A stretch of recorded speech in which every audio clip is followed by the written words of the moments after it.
Bueno, esta semana vamos a trabajar el tema de una de las civilizaciones más importantes de la época clásica de la antigüedad occidental. En este caso es la civilización griega, ¿no? La otra es la civilización romana, pero eso lo vamos a ver en una semana posterior. Entonces vamos a hablar ahora acerca de la civilización griega, en este caso Grecia. Y el primer tópico que vamos a tocar se refiere a la ubicación geográfica, ¿no? La ubicación geográfica. Ustedes tienen en la separata, ¿no?, la información más importante acerca de todos estos temas, ¿no? Respecto a la ubicación geográfica, vamos a dibujar rápidamente lo que vendría a ser, ¿no?, la ubicación exacta de la civilización griega, ¿no?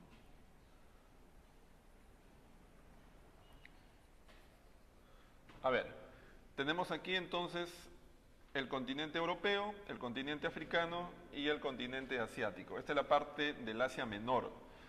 La civilización griega se desarrolló aquí, en esta zona, ¿no?, conocida como la península de los Balcanes. Ya, es la parte, en este caso, oriental del continente europeo. Los límites fueron hacia el norte con una región montañosa conocida como Macedonia, hacia la parte sur y también occidental se ubicó una región que es una porción del mar Mediterráneo conocido como el mar Egeo. El mar Egeo era en este caso el límite tanto sur como este. Y por otro lado, el límite hacia la parte occidental era el llamado mar Adriático, ¿no? Esos eran los 4 límites geográficos de la llamada península de los Balcanes en la cual se iba a desarrollar la civilización griega. Habría que destacar también el hecho de que la civilización griega se desarrolló en un territorio que se caracterizaba por ser bastante sinuoso, es decir, existían una gran cantidad de protuberancias, de presiones, no era una llanura, era una zona con climas bastante diversos, había zonas cálidas, otras zonas lluviosas, algunas zonas pantanosas.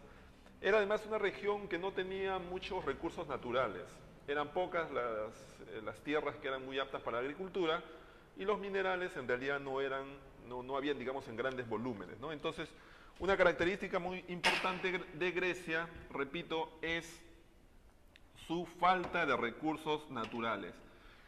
Pero en contraposición a esa situación, si ustedes se ubican, Grecia estaba ubicada en una zona bastante estratégica. Se encontraba más o menos en un eje central de lo que vendrían a ser las áreas en las cuales se desarrolló la civilización egipcia, acá al norte del África, la civilización fenicia y la conexión y la entrada en este caso para los pueblos mesopotámicos y persas, y por otro lado las áreas en las cuales se iba a desarrollar la civilización romana.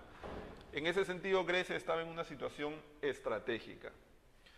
Algo más para cerrar el tema de la ubicación geográfica es señalar las áreas en las cuales se dividía el mundo griego, ¿no? Los griegos dividieron los territorios que ocuparon en 4 zonas.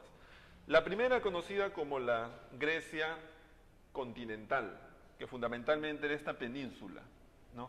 Era básicamente la zona de Macedonia, Iliria, Tracia, la península del Peloponeso, la península del Ática, en general todo esto denominado la Hélade, ¿ya? Por otro lado estaba el conjunto de islas que se encontraban acá, la más importante era la isla de Creta, pero existían otras islas más pequeñas que se encontraban por acá. Todas esas zonas eran conocidas como la Grecia insular. Una tercera región era toda esta zona del Asia Menor que daba hacia las costas, hacia el mar Mediterráneo. En esta región los griegos habían establecido a lo largo del tiempo un conjunto de colonias, ¿no? Una de esas colonias, por ejemplo, muy conocida era la colonia de Mileto. Esta zona se conocía como la Grecia jónica o también llamada la Grecia asiática.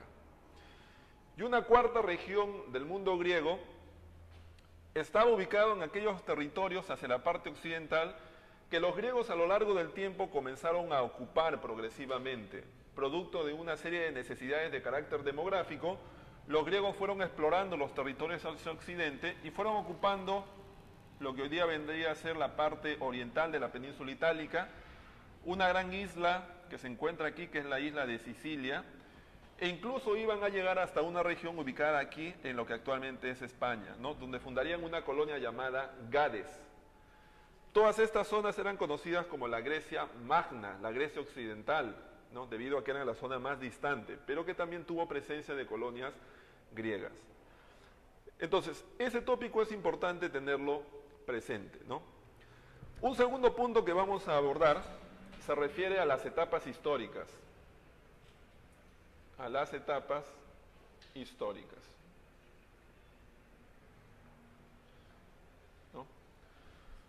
Ustedes tienen en el caso de la separata que se les ha entregado, tienen ustedes una barra en la segunda página, en la tercera página, tienen una barra en la cual se presenta las diversas etapas que atravesó la civilización griega. Van desde el año 3000 a.C. hasta el año 146. Veamos cuáles son esas etapas, ¿no? Hay una primera fase que se conoce con el nombre de la etapa cretense minoica, ¿no? Hay una segunda fase que se conoce con el nombre de la etapa cretense micénica. Hay una tercera etapa que se conoce con el nombre de la época oscura.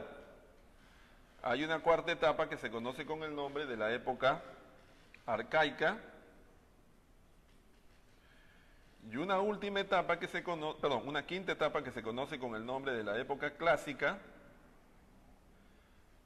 Y finalmente tenemos una última etapa conocida como la época helenística, ¿no? La época helenística, ¿ya? Esas son las 6 etapas por las cuales atravesó la civilización griega, ¿no? Ustedes en la práctica tienen detallado lo que ocurrió en las 2 primeras civilizaciones, vamos a explicar, ¿no? La historia griega se inicia más o menos hacia el año 3000, ¿no? Antes de Cristo. Hay una segunda fase que comienza el año 1450, una tercera fase que va del año 1100, todo esto antes de Cristo, la otra desde el año 750, la otra desde el año 500 y la otra desde el año 331, ¿no? Que culmina el año 146. Todo esto es antes de Cristo, por si acaso. Todas estas fechas son antes de Cristo, ¿ya? ¿Qué ocurre durante esta primera etapa conocida como la etapa cretense minoica? ¿No? Van a llegar los primeros habitantes y se van a establecer en la isla de Creta. Acá se van a establecer. Esos habitantes eran un pueblo, ¿no?, de origen camita, que eran llamados los pelasgos. Eran los pelasgos. Eran un pueblo de raza blanca, pero pertenecían a una variante conocida como los camitas. ¿Ya? Estos pueblos se establecieron acá, en la isla de Creta, y dieron origen a la primera civilización que está vinculada a la historia de los griegos, ¿no? Estos pelasgos, ¿no?, aprovecharon la situación de Creta y sobre todo desarrollaron una economía basada fundamentalmente en la actividad comercial, en el control de las principales rutas por esta zona del mar Mediterráneo. Es más, instituyeron una forma de organización política que tuvo el nombre de la talasocracia,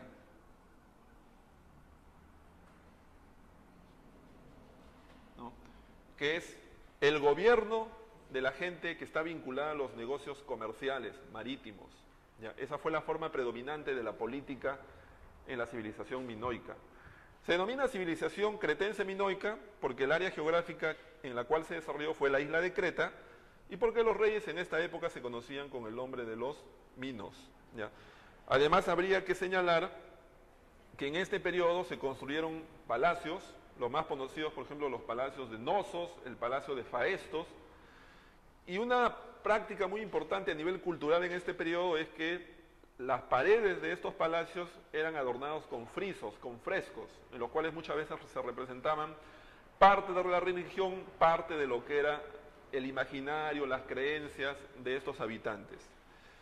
Pero hacia el siglo XV a.C. va a ocurrir un proceso de invasión de un pueblo que venía desde la zona del Peloponeso. Este pueblo va a invadir Creta ¿no? Eran los llamados aqueos. Las invasiones aqueas entonces, las invasiones aqueas, es lo que pone fin a la civilización cretense minoica y da inicio a la llamada civilización cretense micénica. Se llama micénica porque hubo dos ciudades importantes en este periodo, la ciudad de Micenas y la ciudad de Tirinto. ¿Quiénes eran los aqueos? Los aqueos también eran un pueblo de raza blanca, pero de otra vertiente conocida como los arios. Estos pueblos, una vez que conquistaron la isla de Creta, asimilaron la cultura cretense minoica y expandieron la influencia de los griegos ya no solamente a Creta, sino a parte de la península de los Balcanes, especialmente a la península del Peloponeso. Durante este periodo cretense micénico es que se produjo la llamada Guerra de Troya, ¿no? La Guerra de Troya es un enfrentamiento entre los griegos, ¿no?, y los troyanos. Los troyanos eran un pueblo que vivían acá, muy cerca a lo que hoy día se conoce como el Estrecho de Bósforo, que es la entrada desde el mar Mediterráneo hacia el mar Negro, en lo que hoy día viene a ser Turquía, muy cerca de lo que hoy día es Estambul. Y fue un enfrentamiento entre un pueblo establecido en el Asia, los troyanos, y un pueblo establecido en Europa, en los Balcanes, en este caso los griegos o aqueos. Por eso que en los relatos homéricos muchas veces se hace alusión a los griegos con otro nombre, se les llama aqueos, ¿ya? Este evento ocurrió durante la etapa cretense micénica. Sin embargo, esto también tuvo su fin cuando aproximadamente hacia el siglo XII a.C. una nueva invasión se produjo, esta vez de un pueblo que venía del interior del continente europeo, de la parte central de Eurasia. Era una nueva invasión, en este caso era la invasión de los llamados pueblos jonios, dorios, eolios, colios, bueno, y otros pueblos en realidad, son varios, ¿sí o no? Pero todos estos pueblos eran también pueblos de raza blanca y de esta vertiente conocida como los arios, ¿ya? Esos eran los otros grupos étnicos que llegaron. Y de la fusión étnica y cultural durante esta etapa conocida como la etapa oscura, porque fue una etapa muy inestable, de muchas invasiones, de alguna manera un poco de destrucción de la cultura anterior, es que va a surgir la Grecia clásica, la Grecia histórica. Por eso los griegos de la época clásica, que vamos a ver más adelante, reconocieron a los invasores jonios y a los derrotados aqueos como sus antecesores. Y no tuvieron una conciencia muy clara de que en realidad antes existieron otras civilizaciones, que en realidad son las civilizaciones iniciales en el desarrollo cultural de Grecia. Luego de la etapa oscura viene una época conocida como el periodo clásico. Pero en el periodo clásico, ¿qué es lo que ocurre? En el periodo clásico, fundamentalmente, en la edad arcaica me estoy olvidando. En la edad arcaica lo que ocurre es fundamentalmente la elaboración de los relatos homéricos, ¿no? Homero pues era una persona que declamaba tanto la Ilíada como lo dice en las ágoras permanentemente, ¿no? Él vivió más o menos 3 siglos después de la guerra de Troya. La época clásica, en cambio, es la época que más conocemos. Casi todo lo que sabemos acerca de Grecia se dio durante la época clásica. Veamos algunos de estos acontecimientos. En la época clásica es que ocurre el apogeo de dos polis. Una de ellas es Esparta y la otra es Atenas. En la época clásica es que se da la guerra entre los griegos y los persas, conocida como las guerras médicas. En la época clásica es que se da el máximo esplendor de la civilización ateniense, que se conoce como el siglo de Pericles.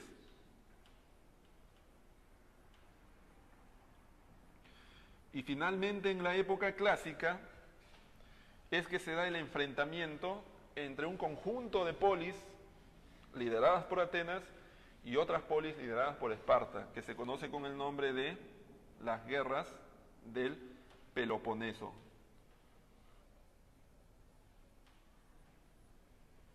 Las llamadas guerras del Peloponeso. finalmente tenemos la llamada época helenística, que es una época en la cual otra polis tomó el poder y liderazgo en Grecia. Esa polis se conoció con el nombre de Macedonia. Macedonia. Es la época además en la cual los griegos liderados por Macedonia se expandieron hacia territorios que nunca antes habían llegado. Conquistaron Egipto, conquistaron la zona de Mesopotamia, conquistaron la zona de Persia e incluso llegaron a la India. Todo esto durante el gobierno de Alejandro Magno. Y finalmente en este periodo se dio lo que se conoce como la helenización, ¿no?, que es la expansión de la cultura griega a partir de la expansión macedónica y su fusión con una serie de elementos que provenían del mundo oriental, ¿no? Entonces, estas son las etapas históricas, ¿no? Ustedes tienen, repito, las dos primeras muy detalladas en las prácticas, las otras las hemos bosquejado para que se puedan entender algunas cosas que vamos a explicar en los siguientes minutos, ¿ya? Ahora, una cosa importante también que señalar antes de cerrar este tema de las etapas históricas tiene que ver con las características generales de la civilización griega. La civilización griega, pues, entre otras cosas, tuvo su origen históricamente en este periodo en el cual se dieron las invasiones de estos pueblos arios, tanto de los aqueos como posteriormente de los jonios, de los dorios y de los eolios. Otra característica del mundo griego era la organización política en unas urbes denominadas ciudades-estado, también conocidas como las polis, que eran unas ciudades que tenían independencia política e independencia económica. Además había mucha variedad entre ellas. Había polis que tenían un sistema tiránico, otras polis tenían un sistema democrático, otras eran monárquicas, otras eran aristocráticas. Había unas polis que se dedicaban al comercio, otras a la agricultura, otras a la manufactura, otras solamente a la guerra. Pero ¿qué es lo que hacía de todas esas polis, a pesar de las diferencias tan marcadas, sentirse parte de una misma civilización, que en este caso es la civilización griega? Eran 4 los elementos que de alguna manera articulaban a los griegos en torno a esta idea de lo griego, del mundo griego. La primera es su misma procedencia étnica. Todos eran arios, jonios, dorios, eolios. La tercera era que todos hablaban la misma lengua, en diversas variantes dialectales, lo que hoy día conocemos el griego. La tercera era que todos tenían las mismas creencias religiosas. Todos los griegos creían en el Olimpo, todos los griegos creían en los dioses, en Ares, en Cronos, en Zeus, ¿no?, en Palas Atenea, etc. Todos los griegos creían en los mismos héroes, Teseo, Perseo, Aquiles.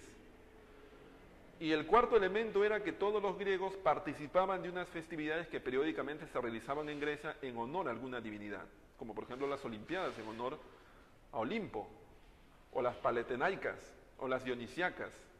Todas estas festividades tenían la función de reforzar los vínculos culturales entre las diferentes polis y las hacían permanentemente sentirse parte de una misma civilización. Entonces, no hay que recordar, pero hay que recordar estos 4 elementos comunes a las polis griegas. Su raza, por otro lado sus creencias, por otro lado lo que viene a ser su idioma, y finalmente la participación en las festividades tan importantes en el mundo griego. Veamos ahora algunos aspectos de 2 de las polis más importantes, que en este caso son la polis de Esparta y la polis de Atenas, ¿no? Ustedes las tienen también ahí en la práctica, pero vamos acá a señalar algunas cosas y vamos a explicar todo para que ustedes tengan todo muy, muy claro, ¿sí o no? En primer lugar vamos a hablar de la polis de Esparta, ¿sí o no? Esparta. Esparta era una polis militarista. Su actividad económica fundamental era la agricultura. Estuvo ubicada acá, en esta península, conocida como la península del Peloponeso, a orillas de un río conocido como el río Eurotas. Esta polis de Esparta era una polis además que se caracterizó porque fue reformada su estructura social y política por un legislador llamado Licurgo, el cual estableció la organización social y por otro lado estableció la organización política, ¿no? Políticamente tenían 4 instancias: socialmente tenían tres grupos. Políticamente existía una primera instancia que de alguna manera era el equivalente a lo que sería un poder ejecutivo, aunque tenía una connotación más religiosa y militar, que era la llamada diarquía, ¿no? Era el gobierno de dos reyes o basileus, uno con funciones religiosas, el otro con funciones políticas. Luego estaba la llamada Jerusia, que era también conocida también como la Asamblea de los Ancianos. Era una especie de senado que elaboraba leyes, que nombraba a los regentes, en este caso a los reyes. Luego estaba la Pela, que era una asamblea de gente de menor edad, que tenía por función aprobar las leyes, ya no solamente elaborarlas. Y finalmente estaba el eforado, o los éforos, que eran magistrados que administraban justicia y que tenían el cargo de manera vitalicia. En cuanto a la organización social, los griegos se dividían en tres grupos. En primer lugar estaban los homoinis, luego estaban los periecos,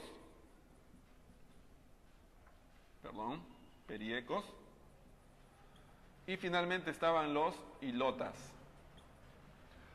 Los homoinis eran los ciudadanos con plenos derechos, eran aquellos que iban a la guerra, aquellos que tenían el derecho de ocupar los cargos públicos, ¿no? Eran aquellos que portaban armas, eran aquellos finalmente que tenían el control político de Esparta. No quiere salir acá la palabra periecos. Ya. Los periecos eran extranjeros que vivían en Esparta y que realizaban diversas actividades productivas, en la artesanía, en la industria, en el comercio. No tenían derechos políticos, pero eran hombres libres.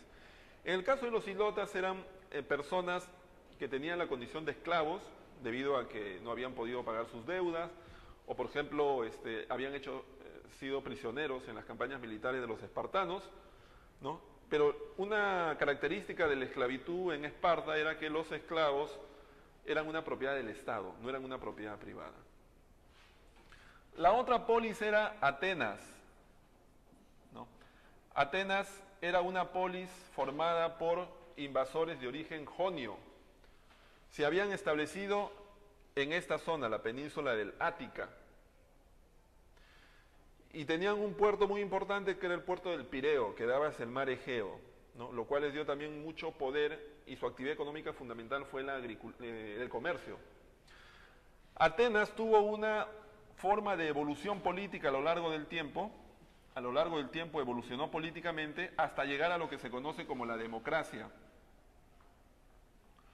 Pero este proceso se inició con una forma monárquica, fue una monarquía, y atravesó varias etapas, ¿no? La timocracia, la tiranía, etc. La democracia, en otras palabras, fue la última forma de gobierno a la cual llegaron los atenienses. En cuanto a la organización social y a la organización política, estuvieron organizados de la siguiente manera, ¿no? El sistema democrático fue establecido por Clístenes, ¿no? Este reformador ateniense, entre otras medidas, dividió el territorio ateniense en 10 demos, es decir, en 100 demos, es decir, 100 distritos. Por otro lado, estableció la figura política del ostracismo, ¿no? Y también derrotó a los últimos tiranos, en este caso a Hipias. Políticamente, ¿cómo se organizaban los atenienses, ¿no? Había en este caso una primera instancia conocida como el arcontado, luego estaba la denominada bule, luego estaba la llamada eclesia, ¿no? Luego estaba el llamado areópago,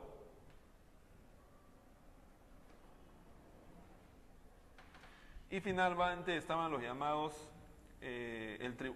tribunales de Eliastas.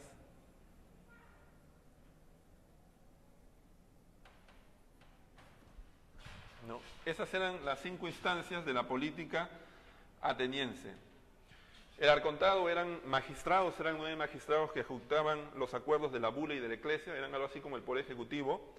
La bula era una asamblea de notables, conocida también como el Consejo de los 500, que se encargaba de la preparación de las leyes y de la administración pública. La llamada eclesia era conocida como la Asamblea Popular y tenía una función de carácter más fiscalizadora. El areópago eran unos magistrados que administraban justicia, pero también declaraban la guerra y firmaban la paz. Y el tribunal de Eliasas eran 6.000 ciudadanos atenienses que se dedicaban a la administración de la justicia civil y la justicia penal. En cuanto a la organización social, habían 3 grupos, los llamados atenienses, o también conocidos como ciudadanos o periecos, que tenían plenos derechos, más o menos como los homoini. Estaban los llamados métecos, ¿no?, que eran el equivalente de los periecos en el mundo espartano. Y finalmente estaban los esclavos, que eran el equivalente de los ilotas en el caso de los espartanos, pero con una diferencia. Los esclavos en el mundo ateniense pertenecían a determinadas personas, eran propiedad privada, y algunos otros pertenecían al Estado, ¿no? Esa es una característica que también habría que resaltar. Bueno, ustedes en la práctica tienen estas cuestiones que acabo de explicar, están estos detalles, ¿no?, y de repente alguna otra cosita más. Vamos a pasar ahora a explicar rápidamente un evento histórico que ocurrió en el mundo griego durante la época clásica, que es en este caso las llamadas guerras médicas, ¿no? Las llamadas guerras médicas, ¿no?, fueron el conflicto que enfrentó a los griegos contra los persas, ¿no? Recuerden ustedes que el imperio persa se ubicaba por acá, y producto de la expansión del imperio persa y de la presión que tenían sobre estas polis griegas, es que en determinado momento de la historia, una de estas polis, que fue la polis de Mileto, se va a rebelar, va a liderar una rebelión contra Persia, a la cual las otras polis van a acudir en su ayuda. En ese momento se dio inicio a las llamadas guerras médicas, que iban a durar cerca de 80 años. Estos sucesos, es decir, la rebelión de Mileto, ocurren hacia el año 492 a.C., estamos hablando del siglo V a.C., ¿ya? Entonces, estas guerras médicas se dieron, repito, fundamentalmente a la expansión de los persas y por otro lado también al intento de Grecia de tomar el control de estas regiones, tan importante en el comercio y en las riquezas del mundo antiguo. Las guerras médicas se dieron en 3 etapas que están claramente explicadas en la práctica, ¿no? Cada una de ellas tuvo algunas batallas importantes, ¿no? En la primera guerra médica, por ejemplo, está la batalla de Maratón, en la cual los griegos derrotan a los persas. En la segunda etapa está la llamada batalla de las Termópilas, en la cual los espartanos son derrotados por los persas y posteriormente se va a destruir la polis de Atenas. Posteriormente los griegos van a responder y en la batalla de Salamina van a lograr destruir a la flota persa y posteriormente en las batallas de Mícala y Platea nuevamente van a derrotar a los persas. Ya hay una tercera fase de las guerras médicas en la cual Atenas, ¿no?, que tenía en este caso mucho poder económico, va a formar una confederación militar, conocida como la Confederación de Delos. Va a organizar a todas las polis griegas y en la batalla de Eurimodonte, dirigidos por el general ateniense Simón, el año 449 van a derrotar definitivamente a los persas. Algunos años después se va a firmar la llamada paz de Calias, o también conocida como la paz de Simón, que puso fin a las guerras médicas. ¿Cuáles fueron las consecuencias de estas guerras? Por un lado, significó el ocaso del imperio persa. Por otro lado, significó la supremacía de Atenas desde el punto de vista económico y desde el punto de vista militar. Y en tercer lugar, significó que Esparta quedó, digamos, algo resentida al término del conflicto, ya que ellos habían llevado mucho de los costos de la guerra, especialmente en vidas, pero no se habían visto beneficiados, ¿no?, con todos estos elementos que surgieron a partir del control económico que los atenienses van a tomar de la economía mediterránea, ¿no? Los espartanos fueron excluidos de esto. Ahora, debido a este proceso de grandeza, vamos a decirlo así, que alcanzó Atenas al terminar las guerras médicas, es que los atenienses en el siglo posterior, en el siglo IV a.C., durante el gobierno de Pericles, van a alcanzar un máximo esplendor en cuanto a las artes, la ciencia y en general la cultura. Este periodo se conoce como el siglo de Pericles, ¿no? Ustedes lo tienen ahí en el cuadro número 4 de la práctica, el llamado siglo de Pericles. Ahí se menciona algunos aportes en la arquitectura, algunos otros aportes en la escultura. Pero podríamos mencionar varias cosas más, que son, digamos, ejemplos de esta expresión artística a gran escala de los griegos. Tenemos, por ejemplo, en el siglo de Pericles,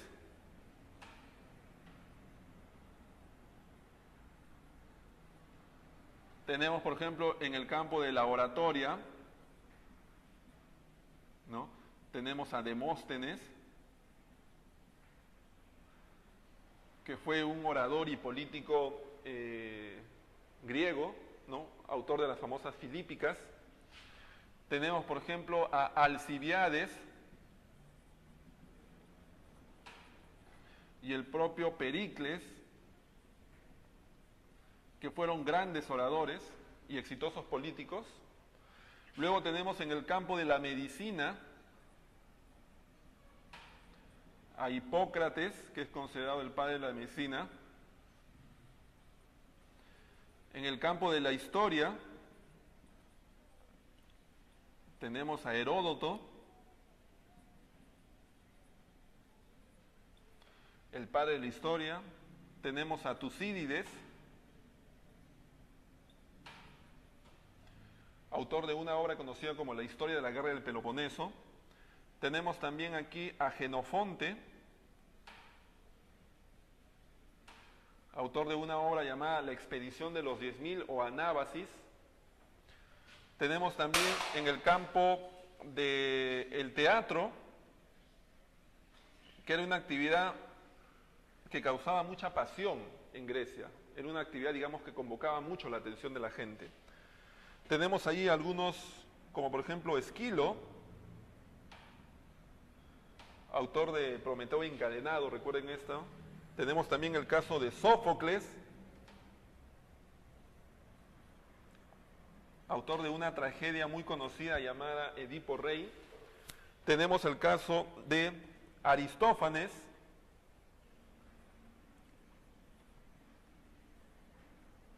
autor en este caso ya de muchas comedias, ¿no? Como por ejemplo las ranas, las abejas, la asamblea de las mujeres, etc.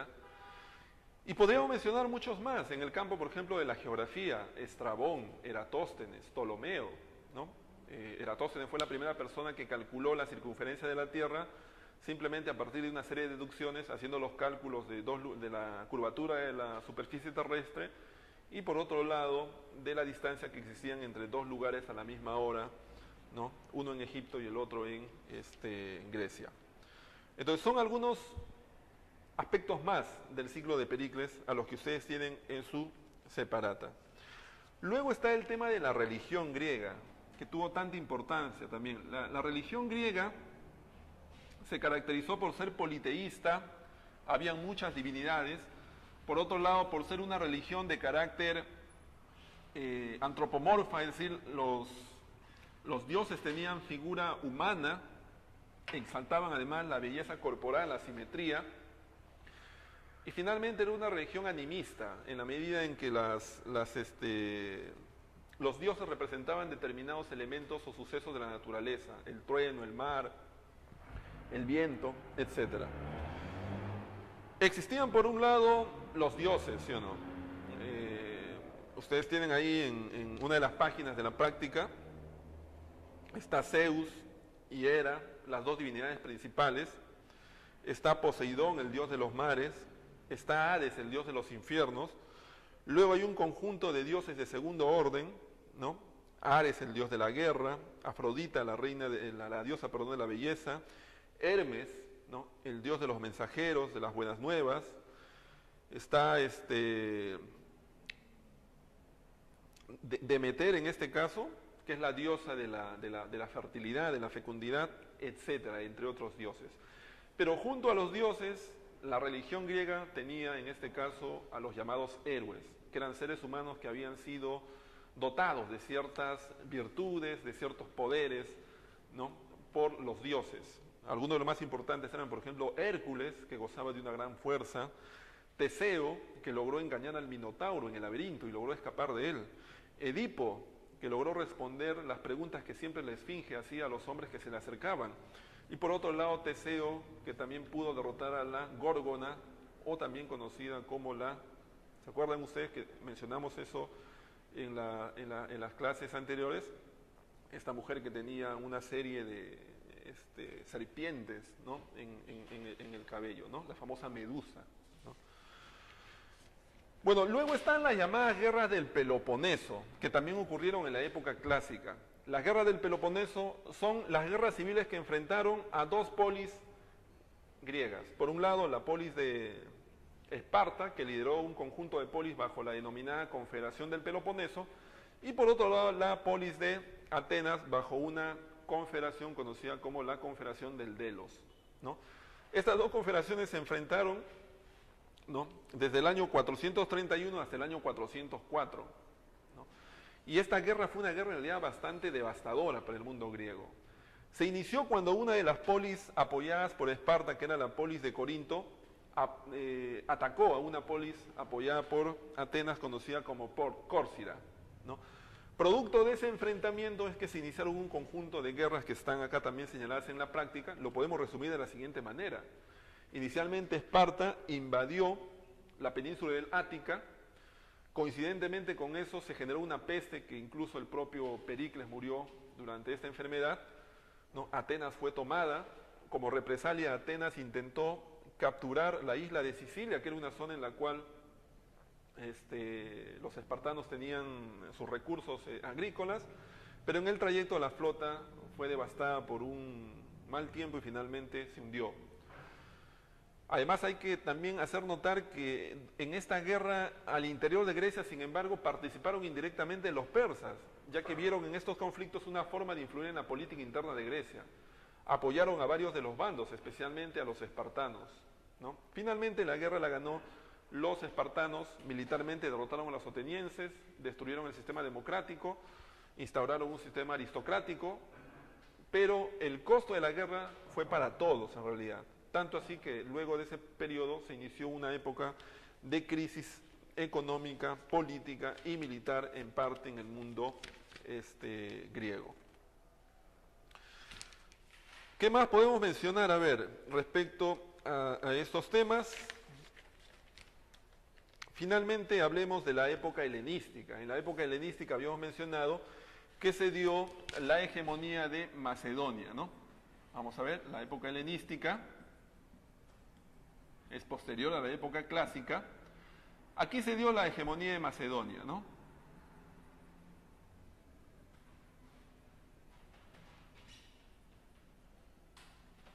La hegemonía de Macedonia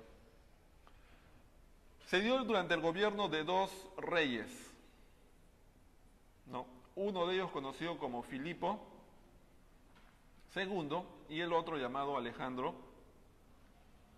Magno, ¿sí o no? Durante el gobierno de Filipo II, entre otras cosas, se produjo la conquista de Grecia. Las polis griegas cayeron bajo el poder de Macedonia. Se logró inventar la llamada falange, que es una disposición de la infantería y que le permitió a los macedonios conquistas tan rápidas.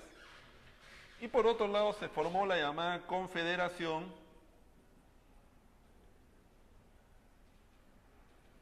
de Corinto,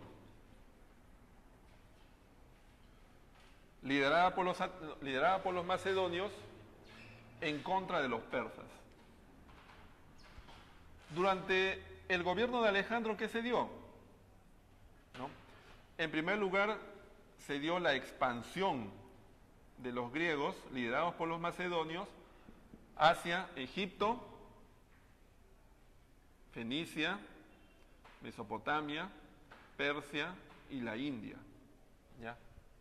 Luego también se dio el proceso de helenización,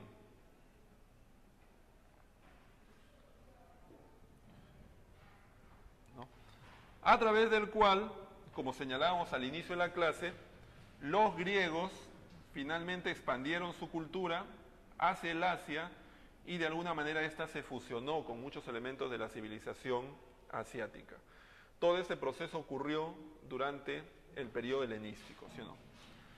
Finalmente vamos a dar las claves de la pregunta, que ustedes tienen ahí la práctica, apúntenlas en otro lugar para que después de hacer los ejercicios puedan corroborar sus respuestas, ¿no? Son 5 preguntas como ustedes pueden ver. Vamos a ver las claves, se las voy a dar. La pregunta número 1, la clave es la letra D de dado. En la 2 es la B de bebe. En la 3 también es la B de bebe. En la 4 es la D de dado. Y en la pregunta 5 es la C. La C en este caso de casa, de canción, etcétera, ¿ya?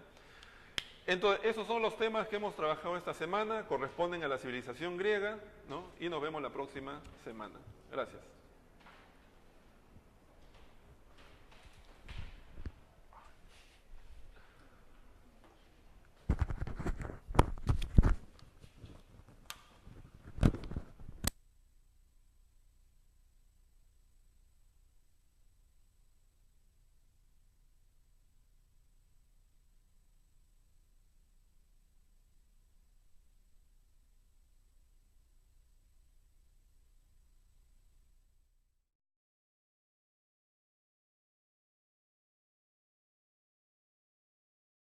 Era toda esta zona del Asia Menor que daba hacia las costas, hacia el mar Mediterráneo. En esta región los griegos habían establecido a lo largo del tiempo un conjunto de colonias, ¿no? Una de esas colonias, por ejemplo, muy conocida era la colonia de Mileto. Esta zona se conocía como la Grecia jónica o también llamada la Grecia asiática. Y una cuarta región del mundo griego estaba ubicado en aquellos territorios hacia la parte occidental que los griegos a lo largo del tiempo comenzaron a ocupar progresivamente. Producto de una serie de necesidades de carácter demográfico, los griegos fueron explorando los territorios hacia occidente y fueron ocupando lo que hoy día vendría a ser la parte oriental de la península itálica, una gran isla que se encuentra aquí, que es la isla de Sicilia, e incluso iban a llegar hasta una región ubicada aquí, en lo que actualmente es España, ¿no? Donde fundarían una colonia llamada Gades. Todas estas zonas eran conocidas como la Grecia Magna, la Grecia Occidental, ¿no? Debido a que era la zona más distante, pero que también tuvo presencia de colonias griegas. Entonces, ese tópico es importante tenerlo presente, ¿no? Se ubican. Grecia estaba ubicada en una zona bastante estratégica. Se encontraba más o menos en un eje central de lo que vendrían a ser las áreas en las cuales se desarrolló la civilización egipcia, acá al norte del África, la civilización fenicia y la conexión y la entrada, en este caso, para los pueblos mesopotámicos y persas, y por otro lado, las áreas en las cuales se iba a desarrollar la civilización romana. En ese sentido, Grecia estaba en una situación estratégica. Algo más para cerrar el tema de la ubicación geográfica es señalar las áreas en las cuales se dividía el mundo griego, ¿no? Los griegos dividieron los territorios que ocuparon en 4 zonas. La primera conocida como la Grecia continental, que fundamentalmente era esta península, ¿no? Era básicamente la zona de Macedonia, Iliria, Tracia, la península del Peloponeso, la península del Ática, en general todo esto denominado la Hélade, ¿ya? Por otro lado estaba el conjunto de islas que se encontraban acá, la más importante era la isla de Creta, pero existían otras islas más pequeñas que se encontraban por acá. Todas esas zonas eran conocidas como la Grecia insular, ¿ya? Una tercera región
Ya. Bueno, esta semana vamos a trabajar el tema de una de las civilizaciones más importantes de la época clásica de la antigüedad occidental. En este caso es la civilización griega, ¿no? La otra es la civilización romana, pero eso lo vamos a ver en una semana posterior. Entonces vamos a hablar ahora acerca de la civilización griega, en este caso Grecia. Y el primer tópico que vamos a tocar se refiere a la ubicación geográfica, ¿no? La ubicación geográfica. Ustedes tienen en la separata, ¿no?, la información más importante acerca de todos estos temas, ¿no? Respecto a la ubicación geográfica, vamos a dibujar rápidamente lo que vendría a ser, ¿no?, la ubicación exacta de la civilización griega, ¿no?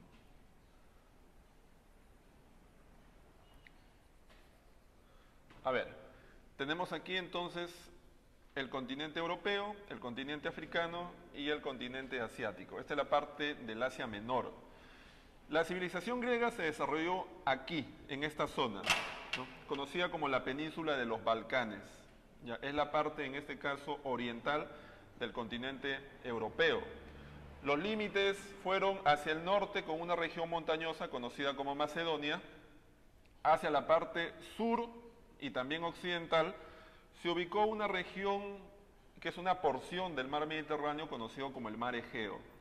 El mar Egeo era en este caso el límite tanto sur como este. Y por otro lado, el límite hacia la parte occidental era el llamado mar Adriático, ¿no?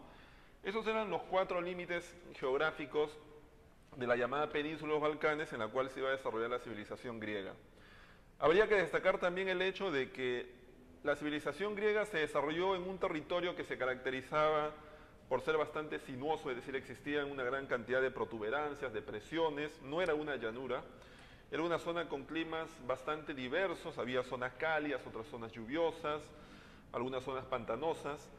Era además una región que no tenía muchos recursos naturales, eran pocas las tierras que eran muy aptas para la agricultura y los minerales en realidad no habían, digamos, en grandes volúmenes, ¿no? Entonces, una característica muy importante de Grecia, repito, es su falta de recursos naturales. Pero en contraposición a esa situación, si ustedes